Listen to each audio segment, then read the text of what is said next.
شروع اللہ کا نام لے کر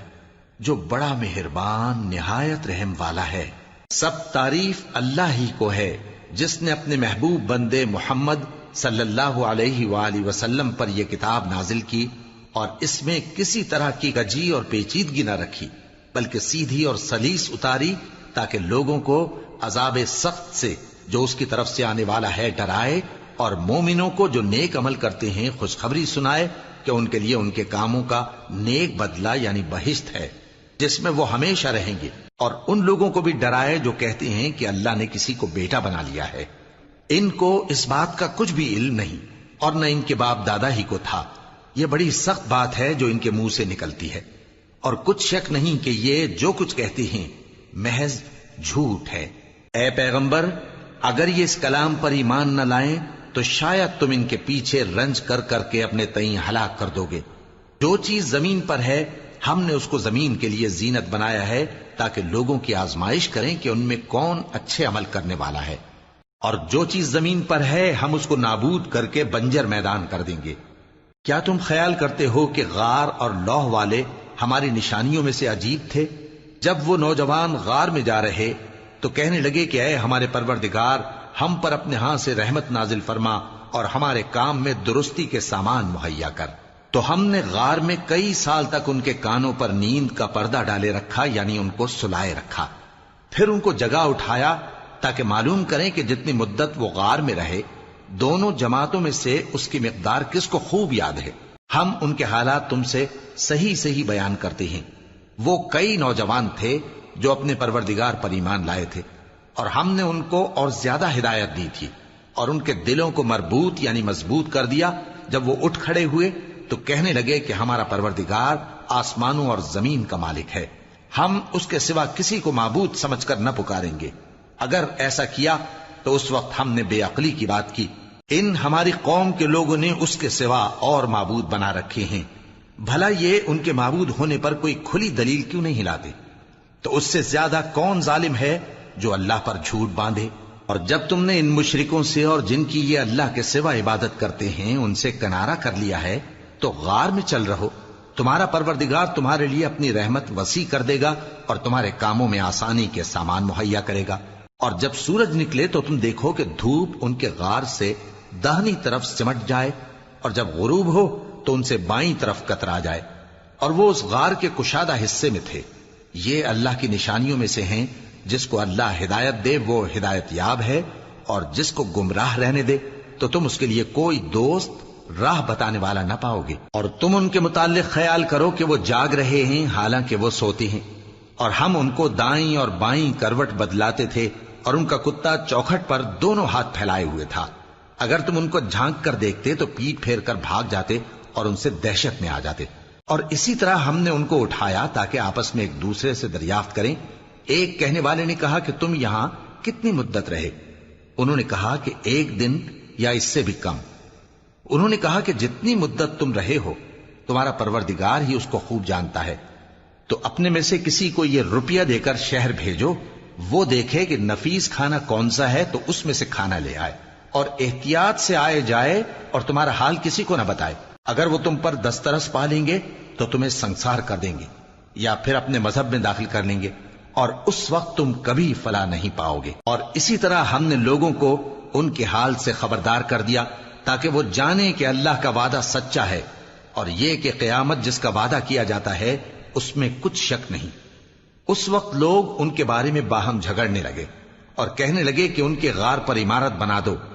ان کا پروردگار ان کے حال سے خوب واقف ہے۔ جو لوگ ان کے معاملے میں غلبہ رکھتے تھے وہ کہنے لگے کہ ہم ان کے غار پر مسجد بنائیں گے۔ بعض لوگ اٹکل پچو کہیں گے کہ وہ 3 تھے اور چوتھا ان کا کتا تھا، اور بعض کہیں گے کہ وہ 5 تھے اور چھٹا ان کا کتا تھا، اور بعض کہیں گے کہ وہ 7 تھے اور 8واں ان کا کتا تھا۔ کہہ دو کہ میرا پروردگار ہی ان کے شمار سے خوب واقف ہے، ان کو جانتے بھی ہیں تو تھوڑے ہی لوگ جانتے ہیں۔ تو تم ان کے معاملے میں بحث نہ کرنا مگر سرسری سی بحث، اور نہ ان کے بارے میں ان میں سے کسی سے کچھ دریافت ہی کرنا، اور کسی کام کی نسبت نہ کہنا کہ میں اسے کل کر دوں گا، مگر انشاءاللہ کہہ کر یعنی اگر اللہ چاہے تو کر دوں گا۔ اور جب اللہ کا نام لینا بھول جاؤ تو یاد آنے پر لے لو۔ اور کہہ دو کہ امید ہے کہ میرا پروردگار مجھے اس سے بھی زیادہ ہدایت کی باتیں بتائے۔ اور اصحاب کہف اپنے غار میں 9 پر 300 سال رہے۔ کہہ دو کہ جتنی مدت وہ رہے اسے اللہ ہی خوب جانتا ہے، اسی کو آسمانوں اور زمین کی پوشیدہ باتیں معلوم ہیں، وہ کیا خوب دیکھنے والا اور کیا خوب سننے والا ہے۔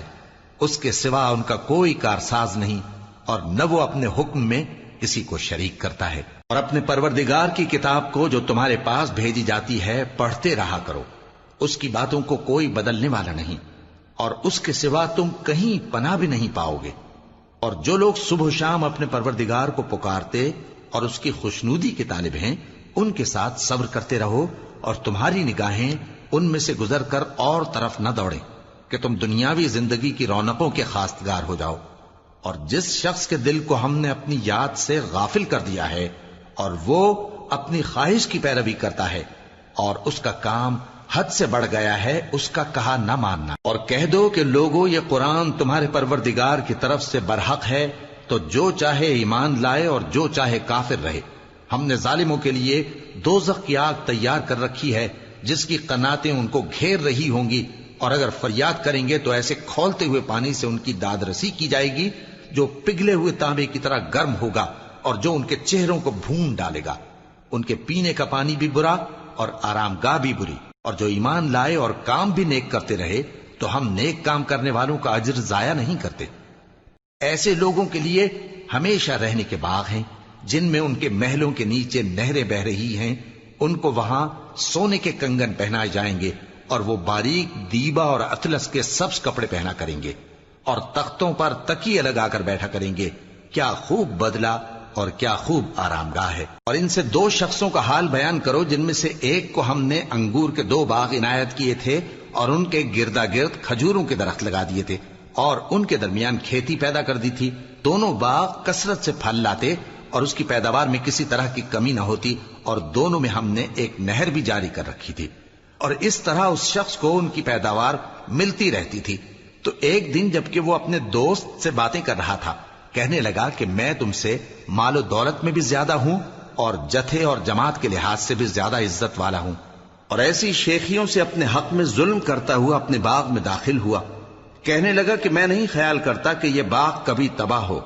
اور نہ خیال کرتا ہوں کہ قیامت برپا ہو، اور اگر میں اپنے پروردگار کی طرف لوٹایا بھی جاؤں تو وہاں ضرور اس سے اچھی جگہ پاؤں گا۔ تو اس کا دوست جو اس سے گفتگو کر رہا تھا کہنے لگا کہ کیا تم اس ذات سے کفر کرتے ہو جس نے تم کو مٹی سے پیدا کیا، پھر نطفے سے، پھر تمہیں پورا آدمی بنایا؟ مگر میں تو یہ کہتا ہوں کہ اللہ ہی میرا پروردگار ہے، اور میں اپنے پروردگار کے ساتھ کسی کو شریک نہیں کرتا۔ اور جب تم اپنے باغ میں داخل ہوئے تو تم نے ما شاء اللہ لا قوت الا باللہ کیوں نہ کہا؟ اگر تم مجھے مال و اولاد میں اپنے سے کمتر دیکھتے ہو تو عجب نہیں کہ میرا پروردگار مجھے تمہارے باغ سے بہتر عطا فرمائے، اور تمہارے اس باغ پر آسمان سے آفت بھیج دے تو وہ صاف میدان ہو جائے، یا اس باغ کی نہر کا پانی گہرائی میں اتر جائے تو پھر تم اسے تلاش نہ کر سکو، اور اس کے میووں کو عذاب نے آ گھیرا اور وہ اپنی چھتریوں پر گر کر رہ گیا، تو جو مال اس نے اس پر خرچ کیا تھا اس پر حسرت سے ہاتھ ملنے لگا اور کہنے لگا کہ کاش میں اپنے پروردگار کے ساتھ کسی کو شریک نہ بناتا۔ اس وقت اللہ کے سوا کوئی جماعت اس کی مددگار نہ ہوئی اور نہ وہ بدلہ لے سکا۔ یہاں سے ثابت ہوا کہ حکومت سب اللہ کی ہے، جو معبود برحق ہے وہی بہترین ثواب عطا کرنے والا اور بہترین انجام لانے والا ہے۔ اور ان سے دنیا کی زندگی کی مثال بھی بیان کر دو کہ وہ ایسی ہے جیسے پانی جسے ہم نے آسمان سے برسایا تو اس کے ساتھ زمین کی پیداوار مل کر نکلی، پھر وہ چورا چورا ہو گئی کہ ہوائیں اسے اڑاتی پھرتی ہیں، اور اللہ تو ہر چیز پر قدرت رکھتا ہے۔ مال اور بیٹے تو دنیا کی زندگی کی رونق و زینت ہیں، اور نیکیاں جو باقی رہنے والی ہیں وہ ثواب کے لحاظ سے تمہارے پروردگار کے ہاں بہت اچھی اور امید کے لحاظ سے بہت بہتر ہیں۔ اور جس دن ہم پہاڑوں کو چلائیں گے اور تم زمین کو صاف میدان دیکھو گے، اور ان لوگوں کو ہم جمع کر لیں گے تو ان میں سے کسی کو بھی نہیں چھوڑیں گے، اور سب تمہارے پروردگار کے سامنے صف باندھ کر لائے جائیں گے، تو ہم ان سے کہیں گے کہ جس طرح ہم نے تم کو پہلی بار پیدا کیا تھا اسی طرح آج تم ہمارے سامنے آئے، لیکن تم نے تو یہ خیال کر رکھا تھا کہ ہم نے تمہارے لیے قیامت کا کوئی وقت مقرر ہی نہیں کیا، اور اعمال کی کتاب کھول کر رکھی جائے گی تو تم گناہگاروں کو دیکھو گے کہ جو کچھ اس میں لکھا ہوگا اس سے ڈر رہے ہوں گے، اور کہیں گے ہائے شامت، یہ کیسی کتاب ہے کہ نہ چھوٹی بات کو چھوڑتی ہے نہ بڑی کو، کوئی بات بھی نہیں مگر اسے لکھ رکھا ہے، اور جو جو عمل کیے ہوں گے سب کو حاضر پائیں گے، اور تمہارا پروردگار کسی پر ظلم نہیں کرے گا۔ اور جب ہم نے فرشتوں کو حکم دیا کہ آدم کو سجدہ کرو تو سب نے سجدہ کیا مگر ابلیس نے نہ کیا، وہ جنات میں سے تھا تو اپنے پروردگار کے حکم سے باہر ہو گیا۔ کیا تم اس کو اور اس کی اولاد کو میرے سوا دوست بناتے ہو، حالانکہ وہ تمہارے دشمن ہیں، اور شیطان کی دوستی ظالموں کے لیے اللہ کی دوستی کا برا بدل ہے۔ میں نے ان کو نہ تو آسمانوں اور زمین کے پیدا کرنے کے وقت بلایا تھا اور نہ خود ان کے پیدا کرنے کے وقت، اور میں ایسا نہ تھا کہ گمراہ کرنے والوں کو مددگار بناتا۔ اور جس دن اللہ فرمائے گا کہ اب میرے شریکوں کو جن کی نسبت تم معبود ہونے کا گمان رکھتے تھے بلاؤ، تو وہ ان کو بلائیں گے مگر وہ ان کو کچھ جواب نہ دیں گے، اور ہم ان کے درمیان ہلاکت کی ایک جگہ بنا دیں گے، اور گناہگار لوگ دوزخ کو دیکھیں گے تو یقین کر لیں گے کہ وہ اس میں پڑنے والے ہیں، اور اس سے بچنے کا کوئی راستہ نہ پائیں گے۔ اور ہم نے اس قرآن میں لوگوں کے سمجھانے کے لیے طرح طرح کی مثالیں بیان فرمائی ہیں، لیکن انسان سب چیزوں سے بڑھ کر جھگڑالو ہے۔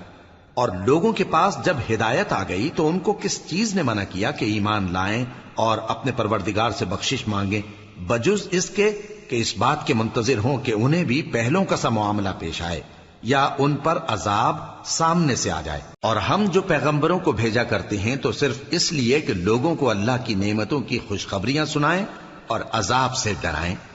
اور جو کافر ہیں وہ باطل کی مدد سے جھگڑا کرتے ہیں تاکہ اس سے حق کو پھسلا دیں، اور انہوں نے ہماری آیتوں کو اور جس چیز سے ان کو ڈرایا جاتا ہے اسے ہنسی بنا لیا ہے۔ اور اس سے بڑھ کر ظالم کون،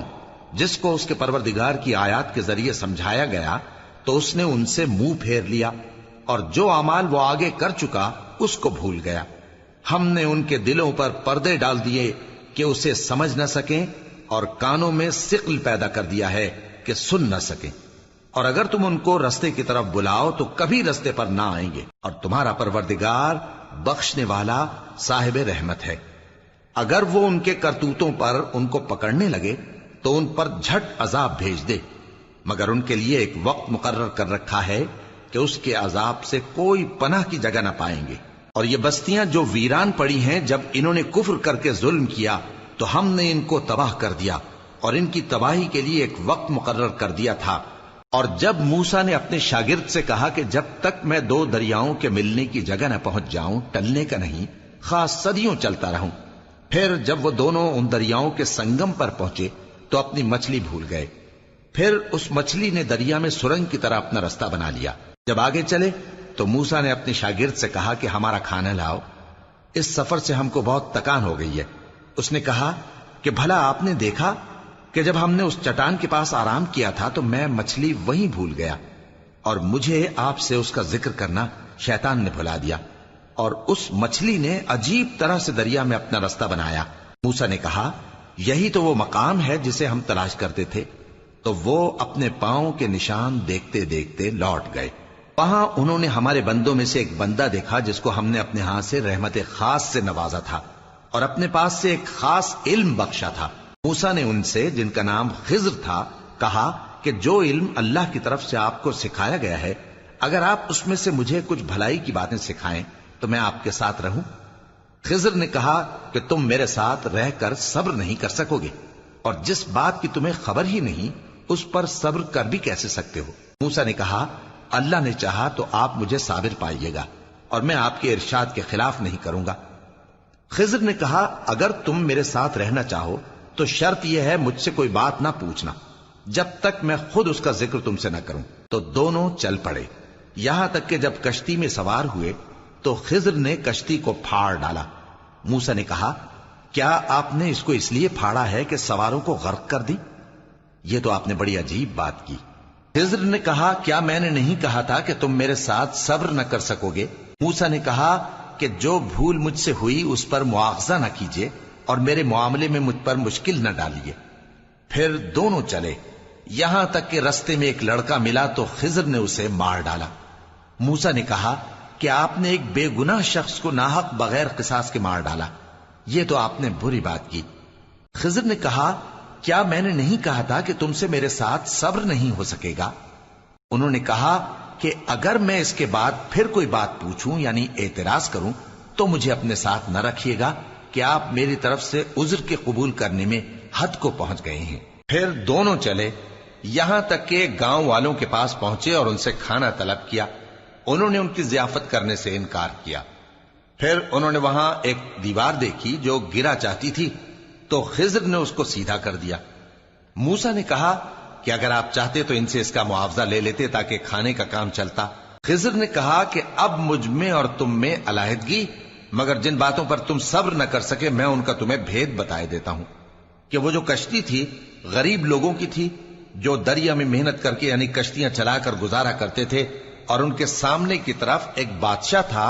جو ہر اچھی کشتی کو زبردستی چھین لیتا تھا،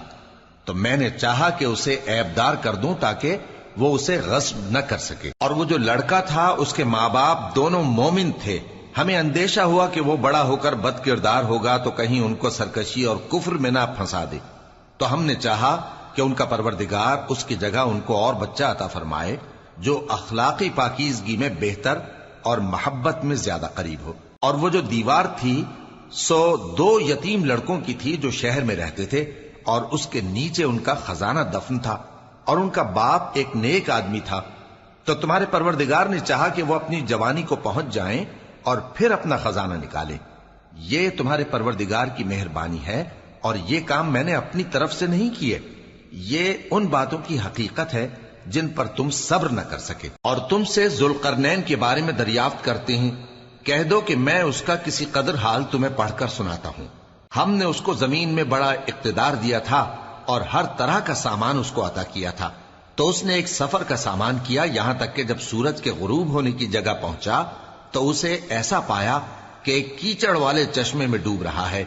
اور اس چشمے کے پاس ایک قوم دیکھی۔ ہم نے کہا ذوالقرنین تم ان کو خواہ تکلیف دو خواہ ان کے بارے میں بھلائی اختیار کرو، دونوں باتوں کی تم کو قدرت ہے۔ ذوالقرنین نے کہا کہ جو کفر و بد کرداری سے ظلم کرے گا اسے ہم سزا دیں گے،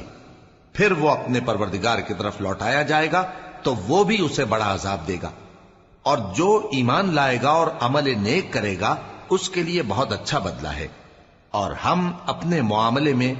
اس سے نرم بات کہیں گے۔ پھر اس نے ایک اور سامان سفر کیا، یہاں تک کہ سورج کے طلوع ہونے کے مقام پر پہنچا تو دیکھا کہ وہ ایسے لوگوں پر طلوع ہوتا ہے جن کے لیے ہم نے دھوپ سے بچاؤ کی کوئی اوٹ نہیں بنائی تھی۔ حقیقت یوں ہی تھی، اور جو کچھ اس کے پاس تھا ہم کو سب کی خبر تھی۔ پھر اس نے ایک اور سفر کا سامان کیا، یہاں تک کہ 2 اونچے سیدھے پہاڑوں کے درمیان پہنچا تو دیکھا کہ ان کے اس طرف کچھ لوگ ہیں کہ بات کو سمجھ نہیں سکتے۔ ان لوگوں نے کہا کہ اے ذوالقرنین، یاجوج اور ماجوج اس علاقے میں فساد کرتے رہتے ہیں، بھلا ہم آپ کے لیے خرچ کا انتظام کر دیں کہ آپ ہمارے اور ان کے درمیان ایک دیوار کھینچ دیں۔ ذوالقرنین نے کہا کہ خرچ کا جو مقدور اللہ نے مجھے بخشا ہے وہ بہت اچھا ہے، تم مجھے قوت بازو سے مدد دو، میں تمہارے اور ان کے درمیان ایک مضبوط رکاوٹ بنا دوں گا۔ تم لوہے کے بڑے بڑے تختے میرے پاس لاؤ۔ چنانچہ کام جاری کر دیا گیا، یہاں تک کہ جب اس نے دونوں پہاڑوں کے درمیان کا حصہ برابر کر دیا اور کہا کہ اب اسے دھوکو، یہاں تک کہ جب اس کو دھونک دھونک کر آگ کر دیا تو کہا کہ اب میرے پاس تانبا لاؤ کہ اس پر پگھلا کر ڈال دوں۔ پھر ان میں یہ قدرت نہ رہی کہ اس پر چڑھ سکیں، اور نہ یہ طاقت رہی کہ اس میں نقب لگا سکیں۔ بولا کہ یہ میرے پروردگار کی مہربانی ہے، پھر جب میرے پروردگار کا وعدہ آ پہنچے گا تو اس کو ڈھا کر ہموار کر دے گا، اور میرے پروردگار کا وعدہ سچا ہے۔ اس روز ہم ان کو چھوڑ دیں گے کہ روئے زمین پر پھیل کر ایک دوسرے میں گھس جائیں گے، اور سور پھونکا جائے گا تو ہم سب کو جمع کر لیں گے، اور اس روز ہم جہنم کو کافروں کے سامنے لائیں گے جن کی آنکھیں میری یاد سے پردے میں تھیں اور وہ سننے کی طاقت نہیں رکھتے تھے۔ اب کیا کافر یہ خیال کرتے ہیں کہ وہ میرے بندوں کو میرے سوا اپنا کارساز بنائیں گے تو میں خفا نہیں ہوں گا؟ ہم نے ایسے کافروں کے لیے جہنم کی مہمانی تیار کر رکھی ہے۔ کہہ دو کہ ہم تمہیں ایسے لوگ بتائیں جو اعمال کے لحاظ سے بڑے نقصان میں ہیں؟ یہ وہ لوگ ہیں جن کی دوڑ دھوپ دنیا کی زندگی میں برباد ہو گئی اور وہ یہ سمجھے ہوئے ہیں کہ وہ اچھے کام کر رہے ہیں۔ یہ وہ لوگ ہیں جنہوں نے اپنے پروردگار کی آیتوں کو نہ مانا اور اس کے سامنے جانے سے انکار کیا، تو ان کے اعمال ضائع ہو گئے۔ سو ہم قیامت کے دن ان کے لیے کچھ بھی وزن قائم نہیں کریں گے۔ یہ ان کی سزا ہے، یعنی جہنم، اس لیے کہ انہوں نے کفر کیا اور ہماری آیتوں اور ہمارے پیغمبروں کی ہنسی اڑائی۔ جو لوگ ایمان لائے اور عمل نیک کیے ان کے لیے بہشت کے باغ بطور مہمانی ہوں گے، ہمیشہ ان میں رہیں گے اور وہاں سے مکان بدلنا نہ چاہیں گے۔ کہہ دو کہ اگر سمندر میرے پروردگار کی باتوں کے لکھنے کے لیے روشنائی ہو تو قبل اس کے کہ میرے پروردگار کی باتیں تمام ہوں سمندر ختم ہو جائے، اگرچہ ہم ویسا ہی اور اس کی مدد کو لائیں۔ کہہ دو کہ میں تمہاری طرح کا ایک بشر ہوں، البتہ میری طرف وہی آتی ہے کہ تمہارا معبود